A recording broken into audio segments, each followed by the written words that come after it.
तो इंटरफेरेंस बेटे दो तरह का आएगा, कंस्ट्रक्टिव डिस्ट्रक्टिव। कंस्ट्रक्टिव में सेम फेज, डिस्ट्रक्टिव में अपोजिट फेज में मिलेंगे। अब एक्चुअली सारा खेल जो है वो है how to get the conditions of constructive and destructive interference, और ये बड़ा इंपॉर्टेंट है।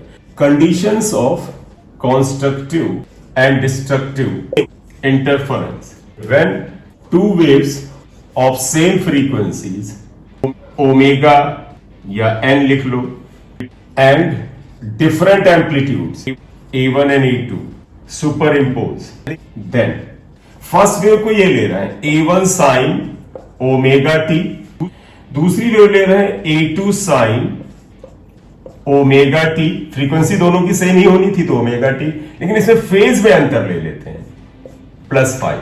तुम्हारा मन लगे कि सर यहां -5 ले लो, कोई टेंशन नहीं, तो यहां मान लो +5 -5 लो, या तुम प्लस माइनस ऊपर वाले ले लो, आपकी ओपन चॉइस है। तो दो वेव लिया, उनकी डिस्प्लेसमेंट इक्वेशन ये है, इनको सुपर इम्पोज करा है by principal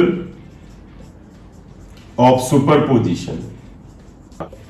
y equal to y1 plus y2 होता है। तो अब मैं यहां पर y1 y2 की ये वैल्यूज यहां रख रहा हूं, तो देयरफॉर क्या हो जाएगा, y इक्वल टू, देखो y1 की वैल्यू आएगा A1 sine omega T plus A2 sine omega T plus 5। ये अब इसको इक्वेशन 3 रख लो और समझेंगे बेटा, सभी लोग देखिएगा, जिनको कुछ फॉर्मूला ना याद हो मदद करिएगा, इवन आप मुझे भी हेल्प करें। बताओ बेटा, देखो यहां पर देखो तो साइन A प्लस बी का फार्मूला लग जाएगा, और साइन A प्लस बी का फार्मूला किसी को याद हो तो बताओ क्या होता है। साइन A प्लस बी का क्या फार्मूला होता है, sine A cos B plus cos A sine B। Formula याद आया, ये लगा रहा हूं बेटा, ये वाला फार्मूला देखिएगा, जो लोग पहले ध्यान दिए, ये फार्मूला मैं यहां लगा रहा हूं। देखो यहां था sine A plus B, A की जगह देखो, A की जगह यहां ओमेगा टी है, B की जगह 5। तो अगर हम इसे लगाते हैं तो आएगा A1 sine omega T sign omega T, देखो साइन A कॉस B यानी कॉस 5, ये जगह पर ये फार्मूला लगाया है। देखो A1 sine omega T plus A2 sine omega T cos 5 plus A2 cos omega T sine 5। देखो साइन ओमेगा टी वाला ये टर्म एक जगह रखते हैं, और कॉस ओमेगा टी वाला टर्म अलग रखते हैं। तो अगर मैंने यहां साइन ओमेगा टी एक जगह ले लिया तो आएगा A1 प्लस A2 कॉस 5, देखो ये आया साइन ओमेगा टी, और प्लस यहां पर कॉस ओमेगा टी अगर हम कॉमन लें तो आएगा A2 साइन 5। ये इक्वेशन नंबर 4। अब यहां पर एक चीज अज्यूम करके चलेंगे, देखिएगा हम इसको कुछ अपनी तरफ से माने, तो हम यहां क्या ले रहे हैं, लेट ये y के बराबर है A1 plus A2 cos 5 equal to, और इसको मानने का तरीका भी बड़े ध्यान से देख लीजिएगा। A1 और A2 पहली दूसरी वेव के एम्पलीट्यूड्स है बेटा, तो इसको ऐसे मान लेते हैं A कॉस थीटा। तो कहोगे A और थीटा क्या है, दो नए कांस्टेंट हैं, capital A and cos theta एक नया कांस्टेंट है, क्या है आगे पता चल जाएगा, चिंता न करो। A2 साइन 5, इसको मानेंगे जैसे ये A कॉस थीटा था, ये A साइन थीटा है, ये साइन थीटा लिया, इनको मानो इक्वेशन 5 या x1 x2 डाल दो, इक्वेशन x1 और इक्वेशन x2 डाल। आप जानते हैं बेटा आप क्या करोगे, ये चीज यहां रिपीट करेंगे, देखो इसके ऊपर ये सब्स्टिट्यूशन डालेंगे, मतलब इस जगह पर ये वैल्यू, इस जगह पर ये value, therefore y equal to sine omega T A cos theta plus cos omega T A sine theta. ये अब अगर आप इसको जरा इज्जतदार तरीके से लिखो तो ये देखो ये आ जाएगा A साइन, A कॉमन निकाल लो बेटा, sign omega T cos theta plus cos omega T sign theta. ये अब फिर आइएगा बेटा, देखो यही फार्मूला फिर यहां लग जाएगा, देखो sine A cos B sine omega T cos theta, cos A sine B cos A sine B equal sine A plus B होता है, यानी ये आ जाएगा बेटा y equal to A sine, A की जगह क्या आएगा omega T plus theta, y equal to a sine omega T plus theta.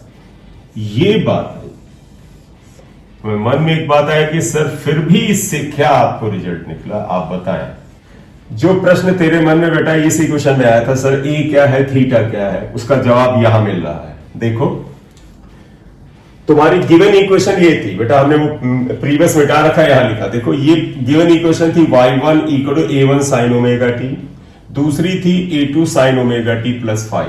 बताओ बेटा, या a2 sine omega T plus 5 में से फाई क्या था, फेज डिफरेंस। ये यहां पर a2 और a1 होता है, वो एम्पलीट्यूड होता है। तो आप गौर से देखो, सुनिएगा, शब्द जैसे बोला ऐसे लिखना है। इस इक्वेशन को, ये वाली जो इक्वेशन इसकी आई थी, जिसको हमने शायद इक्वेशन 1 लिखा था, आपके पास देखो इक्वेशन 1 ये लिखा हुआ है, y1 equal to a1 sine omega T, ये लिखा है बेटा, है ना। तो मैं यही करने जा रहा हूं। देखो ये इक्वेशन 1 इक्वेशन 2 आपके पास ऑलरेडी लिखा है, जरा देख लो ध्यान से। If we compare equation x3 ये विद इक्वेशन 1 एंड इक्वेशन 2, ध्यान से देखो क्या आएगा। a1 और a2 एम्पलीट्यूड थे, तो कैपिटल A जानते क्या आएगा, रिजल्टेंट एम्पलीट्यूड, क्योंकि y से क्या मिलता है बेटा, y से y1 प्लस y2 का रिजल्टेंट मिलता है। तो on comparing this equation with 1 and 2, it is clear that जैसे यहां पर a1 और a2 एम्पलीट्यूड थे, ये रिजल्टेंट एम्पलीट्यूड आएगा। तो ये जो a था ये रिजल्टेंट एम्पलीट्यूड है। यहां पे फाई क्या था बेटा, फेज डिफरेंस बिटवीन देम। यहां पर थीटा क्या है, फेज डिफरेंस है। Comparing equation x3 with equations 1 and 2, आप 1 एंड 2 पेज पलट करके देख लीजिएगा। इट इज क्लियर दैट क्या a इज व्हाट बेटा, resultant amplitude, theta is what, phase difference. लपोलो बेटा ये निकला कि जो x1 और x2 इक्वेशन में हमने a और थीटा डाला था, ये क्या है, तो निकल के आया भाई a और थीटा जो है ये वास्तव में रिजल्टेंट एम्पलीट्यूड और फेज डिफरेंस है। अब हमारा पर्पज ही बेटा जानते क्या है, a की वैल्यू फाइंड आउट करना। a की वैल्यू हम क्यों फाइंड आउट करना चाहते हैं, कॉन्सेप्टिव इंटरफेरेंस है या डिस्ट्रक्टिव इंटरफेरेंस है, ये डिपेंड करता है। देखो बेटा, कॉन्सेप्टिव इंटरफेरेंस है या डिस्ट्रक्टिव इंटरफेरेंस है, ये डिपेंड करता है रिजल्टेंट इंटेंसिटी पे, और intensity is proportional to amplitude square होता है। तो अगर हमें रिजल्टेंट एम्पलीट्यूड ये मिल जाए, इसका हम स्क्वायर कर देंगे तो हमें रिजल्टेंट इंटेंसिटी मिल जाएगी, और रिजल्टेंट इंटेंसिटी मिल गई तो हम कॉन्सेप्टिव और डिस्ट्रक्टिव इंटरफेरेंस की कंडीशंस को आसानी से फाइंड आउट कर लेंगे। ठीक है, तो पर्पस है रिजल्टेंट एम्पलीट्यूड फाइंड आउट करना, जिससे कि हमें रिजल्टेंट इंटेंसिटी मिल सके। तो अब अगला हमारा टारगेट ही है बेटा, to calculate resultant amplitude, to calculate resultant amplitude A, squaring and adding equations x1 and x2। देखो बेटा ये कर रहा है, हम ऐसा करेंगे, देखो ये वाला लेफ्ट में लिखेंगे क्वेश्चन, तो ऐसे लिखेंगे a square cos square theta plus sine square theta, ये वाला पोर्शन इधर लिख दिया, और ये वाला पोर्शन राइट में लिखेंगे a1 plus a2 cos 5 plus a2 sign 5 का होल स्क्वायर। ये a स्क्वायर आएगा, cos square theta sine square theta 1 होता है, और यहां देखो बेटा a1 square a2 square cos square 5 plus 2a1 a2 cos 5 plus a2 square sine square 5। ये देखो ये आया a1 स्क्वायर, तो देखो ये आया a square, a1 square plus a2 square, देखो a2 स्क्वायर यहां है, कॉमन लो तो आ जाएगा cos square 5 plus 2a1 a2 cos 5। गौर से देखें तो a स्क्वायर आ गया बेटा a1 square plus a2 square plus 2a1 a2 cos 5। देखिएगा कैलकुलेशन क्या किया, ए स्क्वायर की जगह ए स्क्वायर है, ए वन स्क्वायर है, A two square is here, cos square 5 plus sine square 5 1 होता है, cos square 5 plus sine square 5 1 होता, खत्म हो गया और ये टर्म आ गया। तो रिजल्टेंट एम्पलीट्यूड बेटा आप देखें ये जो आया, इसको हम इक्वेशन नंबर स्टार लिख रहे हैं क्योंकि यहां से थोड़ी हमारी वैल्यूएबल चीजें स्टार्ट होती हैं। आप याद कर लो, कुछ नया नहीं आया क्योंकि ये रिजल्ट वैसे ही आ रहा है जैसे हम वेक्टर सम का लेते थे दो वेक्टर का। याद करो ऐसे आया ना, दो वेक्टर ए और बी एंगल थीटा हो तो उनका रिजल्टेंट था under root A square plus B square plus 2ab cos theta. Got it? अगर मैं ए लिखूं तो तुम लिखोगे अंडर रूट आ जाएगा, ये हो जाएगा a1 square plus a2 square plus 2a1 a2 cos 5। आपको ध्यान रखना है इक्वेशन 2 स्टार आ गया। Therefore रिजल्टेंट इंटेंसिटी बेटा अगर हम उसे I से लिखें तो जानते बेटा क्या होता है, एम्पलीट्यूड के स्क्वायर के प्रोपोर्शन में होता है। I is proportional to a square. इसका मतलब I प्रोपोर्शन का साइन हटाना चाहे तो आप कांस्टेंट k लिख दें, k कोई भी ऐसे कांस्टेंट रख लेंगे, k a स्क्वायर आएगा। तो इसलिए बेटा I हो गया k a1 a2 cos 5। ये आ गया। इसको भी ध्यान रखने के अपने फायदे हैं, लेकिन इसके बाद जो नेक्स्ट आएंगे वो थोड़ा ज्यादा इंपॉर्टेंट। तो देखें, intensity is k times a1 square plus a2 square plus this because intensity is k times a square. बताओ बेटा, जैसे दो वेव आके सुपर इम्पोज की थी, आपने लिखा सर ये एक वेव थी, दूसरी ये वेव आई, इसका एम्पलीट्यूड a1 था, इसका a2 था, इसकी इंटेंसिटी I1 थी, इसकी इंटेंसिटी I2 थी। तो तुम बताओ बेटा, अगर ये I1 था, अगर इसकी इंटेंसिटी I1 थी तो I1 equal to k a1 square हो जाएगा ना, क्योंकि I equal to k a square होता है। और यहां पर भी देखो, अगर इसका एम्पलीट्यूड a2 था, इंटेंसिटी अगर I2 थी, a2 स्क्वायर हो जाएगा। तो आप देखो बेटा, I1 is k a1 square, तो अब हम ये लिख रहे हैं, बट आप ऐसे लिखना क्या, k a1 स्क्वायर, गौर से देखो यार, k a1 स्क्वायर एक टर्म आ रहा है, इज इक्वल टू I1। मैं रिपीट कर दूं, I1 is the intensity of first wave, इसलिए k a1 स्क्वायर के बराबर है। k a2 square is I2। यहां से काम करते हैं, गौर से देखो बेटा, k a1 स्क्वायर की जगह पर हम I1 लिख देंगे, k a2 स्क्वायर की जगह I2 लिख देंगे, लेकिन इसके बाद देखो यहां पर a1 a2 भी रखना पड़ेगा। तो यहां से a1 निकालें तो देखो क्या आ जाएगा, under root I1 by k, और यहां से a2 निकालें that is also equal to under root I2 by k। देखो I इक्वल टू क्या आया बेटा, आप लोग देखिएगा, ऐसे लिखेंगे, ब्रैकेट ओपन किया है बस,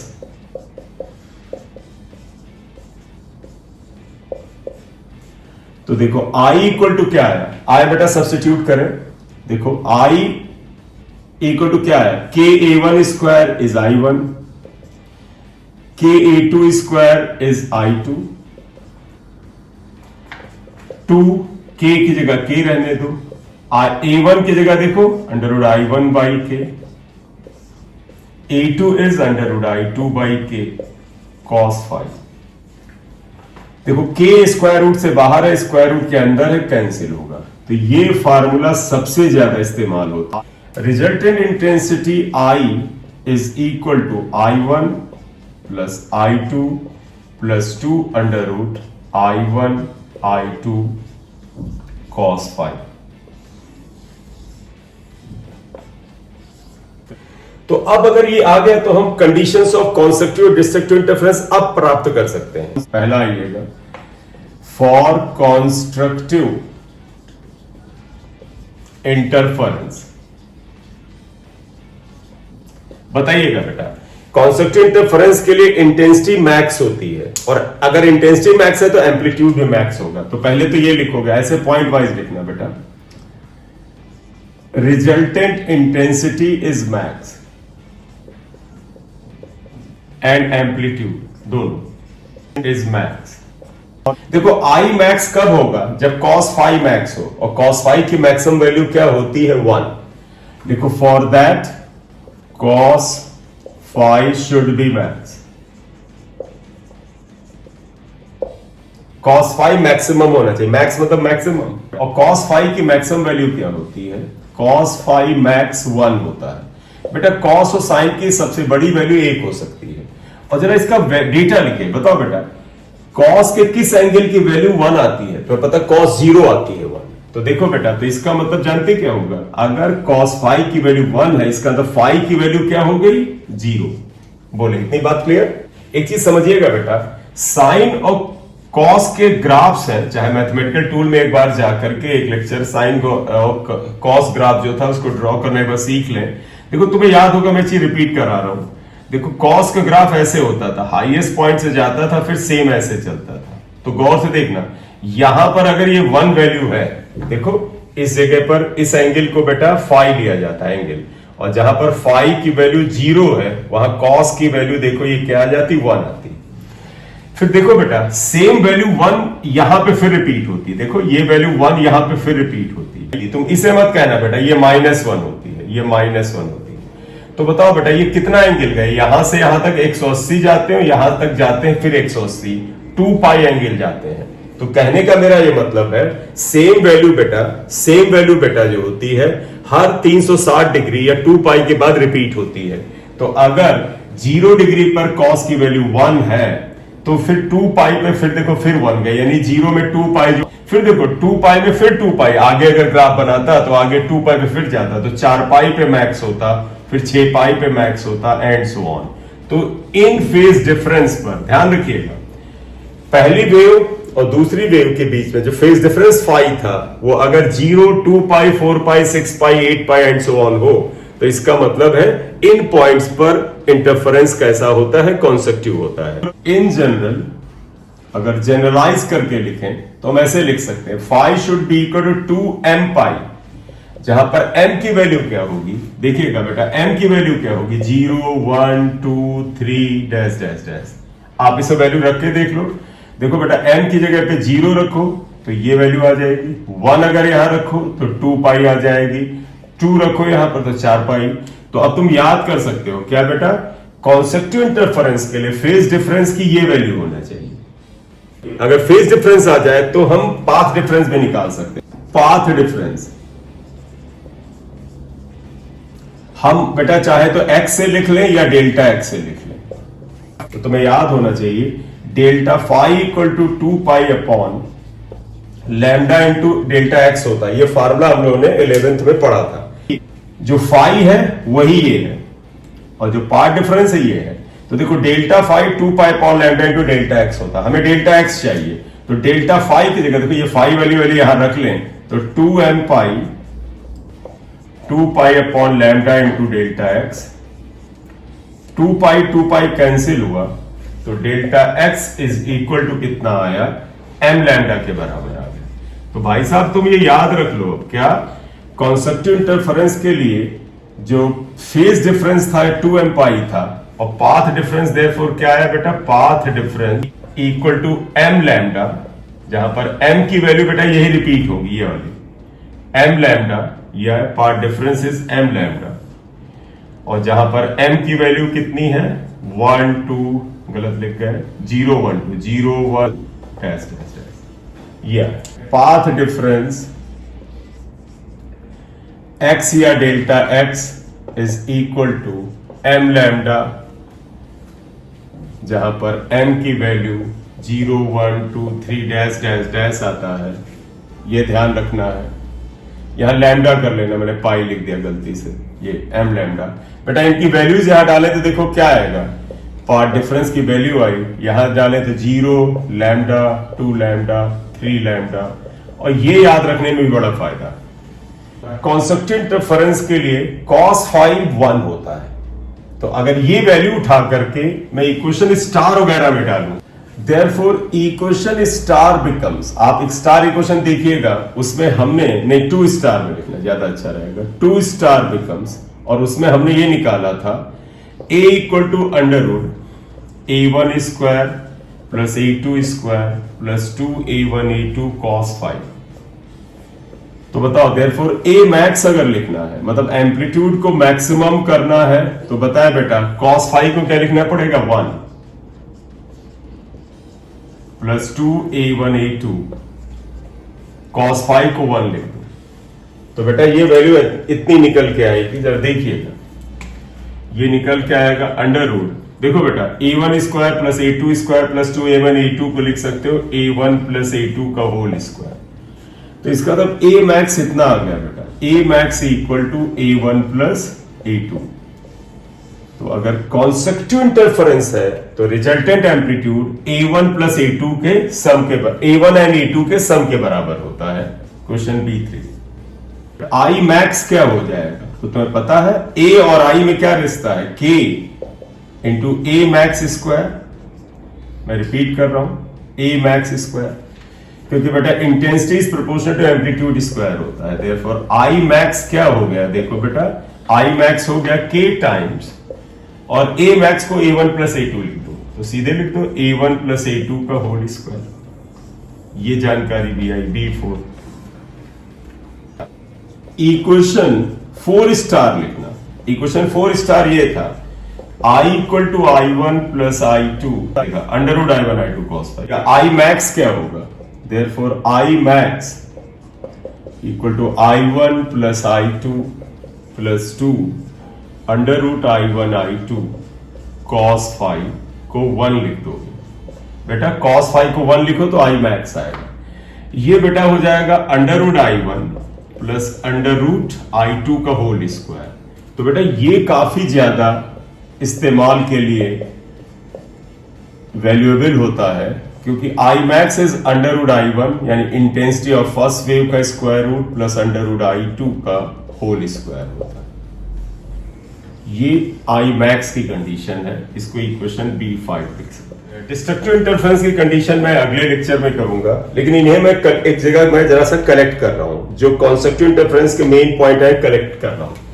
देखो देखिएगा, for constructive interference both waves meet in same phase, that is phase difference, जिसे हम फाई से लिखें 2m पाई होता है, जहां m की वैल्यू 0 1 2 3 डैश डैश होता है। अगर ये वैल्यू यहां रख दें तो फेज डिफरेंस हो जाता है 0 2 पाई 4 पाई 6 पाई एंड सो ऑन। ये वैल्यू आ जाती है। पाथ डिफरेंस क्या हो जाता है, आपको ध्यान होगा डेल्टा x लिखें तो m लैम्डा था, सिर्फ x से भी लिख सकते हैं, जैसे मैंने पहले डेल्टा x लिखा था तो वही लिख दिया। m की वैल्यू यही बेटा 0 1 2 3 रिपीट होती है। अगर ये वैल्यू सब्स्टिट्यूट करें तो बेटा 0 lambda 2 lambda 3 lambda and so on आता है। ये पार्ट डिफरेंस का फार्मूला, ये दो चीजें ध्यान रखने से फायदे हैं। बेटा a इज मैक्सिमम, बेटा a मैक्स की वैल्यू अगर आपको याद हो तो जरा आप मुझे बताते चलिए। a1 प्लस a2, और अगला लिखें I मैक्स कितना है, k a मैक्स स्क्वायर यानी k a1 प्लस a2 का whole square and I max का एक और लास्ट में फॉर्मूला आया, और that is under root I1 plus under root I2 का होल स्क्वायर। तो इतनी बातें कॉन्सेप्टिव इंटरफेरेंस के बारे में, मुख्य बातें हमने एक जगह कलेक्ट कर लिया। तो नेक्स्ट लेक्चर में डिस्ट्रक्टिव इंटरफेरेंस की कंडीशन ऐसे ही फाइंड आउट करेंगे, और फिर उसके आगे जो इंटरफेरेंस में YDSC वगैरह अगले लेक्चर में आके चलेगा। ठीक है बेटा, thank you for watching video. Kindly like the channel, subscribe the channel and bell icon को प्रेस दे, जिससे कि नोटिफिकेशन आपके पास आते रहे। Thank you for watching the video. Thank you very much.